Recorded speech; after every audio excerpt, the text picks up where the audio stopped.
This is James Helder for IFL TV. I'm in the Pro SW gym today in Loughton. With me I've got professional boxer Adam Dingsdale. We're doing Ad. I'm good, thanks. Good, good. And Al Smith, the elusive Fagan. Really good to get you on camera, mate. How you doing, James? I'm alright, I'm alright. Adam's here today sparring Richard Comey, African champion, ABU champion. How did you find that, mate? Yeah, it was good. Good spar. Good hard 8 rounds. Just what I need. How do you assess that, Al? Yeah, Rich is an incredible fighter. You know, he's got a great record. He's got a good work rate. So it's a good learning experience for Adam, who, you know, he's been at work since 6 o'clock this morning, coming and acquitted himself incredibly well. And I think handled himself pretty good. Talking about Adam, when can we anticipate seeing him out? What's going on? Any dates? Anything penciled in as of yet? Yeah, I think he's boxing on the 6th of June in Portsmouth against Floyd Moore for the Southern Area lightweight title, which has been pushed about a little bit, you know, just trying to get it right. Floyd's a good kid, sells loads of tickets and he can punch a little bit.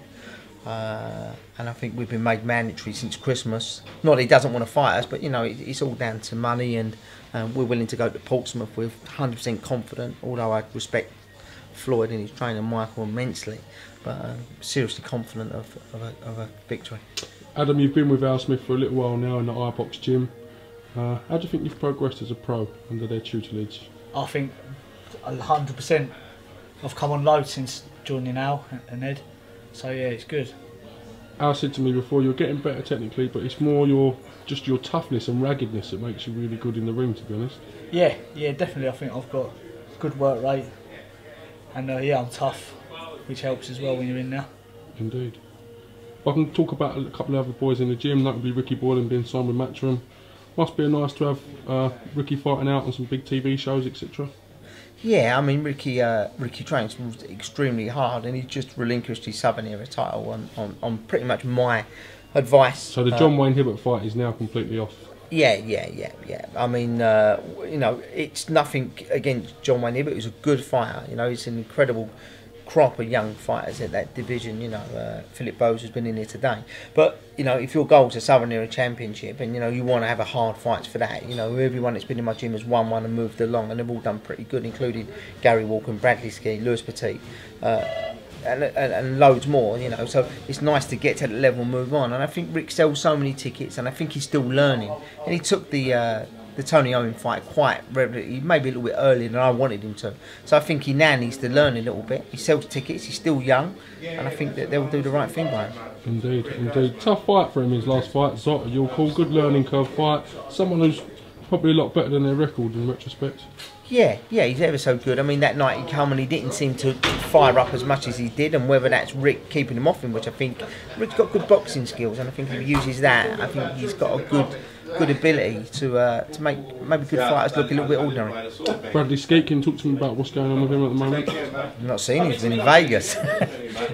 Yeah, Brad, obviously, you know, he's had an incredible win last time out against, I can't even say the kid's name, but he had an incredible win against the kid that Chivette Jr. took 9 rounds to stop maybe a few years ago.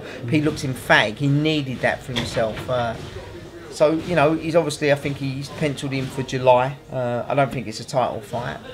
He's had 3 title fights in the last 5 months, and, you know, Frank Warren and Andy Ayling do the best job ever, you know, with him. And, you know, they are pretty much saying to us, you know, we can give him a little run out, and then we'll see where we are in September, October with him. Talk a little bit about Ian Weaver. I know you can't go on the record and confirm anything at the moment, but I'm led to believe there's some big things in the pipeline for him. Yeah, I mean, Ian, obviously, you know, Ian's can only box abroad, obviously, because he has a small medical issue.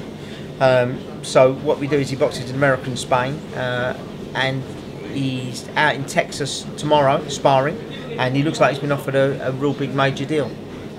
He's an immense talent. He had a loss last time, he should never have lost, and it looked, when you look at it, even the referee put his hand up and then looked over, so it was a little bit controversial. But, you know, these things happen in boxing, it's not the end of the world. But he's an incredible talent. He's going to Texas tomorrow to spar, and then I think he's got a deal. Lewis Petit, aka Emmanuel, how's he been doing? Yeah, do you know what, he Lou's really come on leaps and bounds. Obviously, you know, he lost to Ian Bailey in his 9th fight.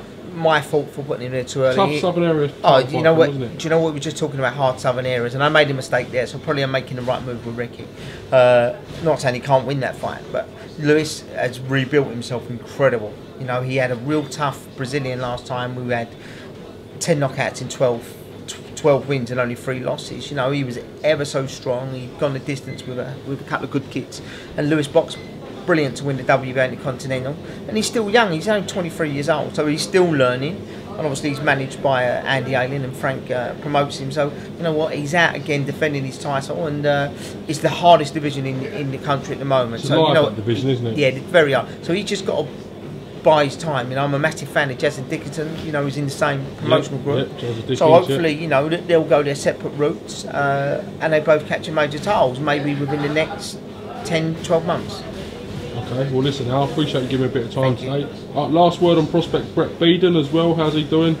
He's going to be the shining star of the gym. Do you know what, when Adam Booth first had him, obviously he's been with us since he turned pro, and Adam went on and on about this kid, and I think, you know, that wasn't over, and since he's joined us, and then you get to see him and he spars, I just think if he contemplates what he can do, I just think he'll be a superstar. Thanks Al, cheers Adam, I appreciate it. Thank you very much.